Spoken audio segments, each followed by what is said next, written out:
Welcome to another great episode of This Week in Formula One. First up, Carlos Sainz isn't world champion material. Well, that's the opinion of former champion and chief of the Lewis Hamilton fan club, Nico Rosberg.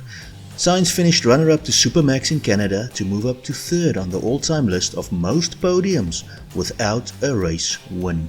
Not a record anyone would want, but it may seem a bit harsh for the Nikinator to say what he did. Sainz has got it in him to be a good, decent driver within Ferrari, but at the moment he has not got it in him to be a world champion, Nico Rosberg said to Sky Sports. Well, after having a kinda rubbish time at times this season, Sainz would have been chuffed to bits to finish second.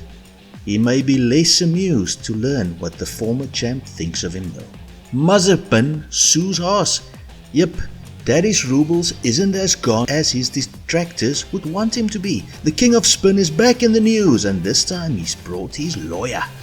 The Russian was famously bumped by Haas after Vlad the Invader Putin decided he needed some extra holidaying space next to the Black Sea, and of course he went and tried to take it from the Ukraine. As the termination of the contract, Haas had a salary debt to me for this year.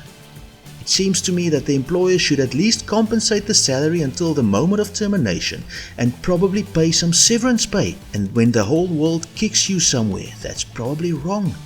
But that's just my opinion, said Mazepin the Magnificent to Championat.com. The rubled one further claimed that his contract was separate from Uralkali's sponsorship of Steiner's boys, and thus the contractual obligations were not met when they sacked his underachieving behind when they lost the Uralkali sponsorship because of kicking all things Russian out of Formula One. I would love to hear what Günther Steiner has to say about this.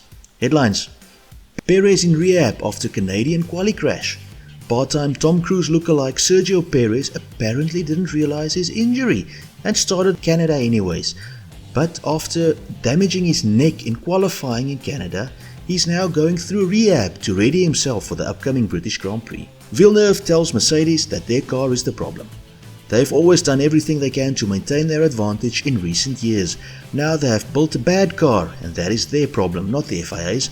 Other teams have also solved it. Why should they be punished with a possible rule change? Said Villeneuve regarding porpoising. Mercedes porpoising solved, says Wolff. Well, that's kind of an answer to Villeneuve, isn't it? Well, sort of solved. I think in a way we have dissected what we define as porpoising or bouncing, and it is that the porpoising, which is the aerodynamic movement of the car, I think that's solved, and we got on top of this around Barcelona, said Wolff. It is more that the ride of the cars is really what causes the comments of the drivers.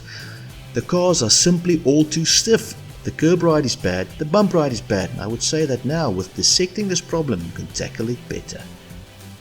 So he solved porpoising, but he hasn't. Okay, whatever. Thought for the week. Do unto others as you would have them do unto you. A good old biblical principle, and certainly words to live by. Leaving you with some memes, and I'm asking you to spend some quality time this weekend as there's no race. Spend it with the kids, spend it with the loved ones, and ready yourself for the mighty Papayas. We'll be back at their home Grand Prix at Silverstone, and I'm sure that a McLaren 1-2 is not going to happen, but I can dream. God bless, goodbye. Flight, my 12 years 8.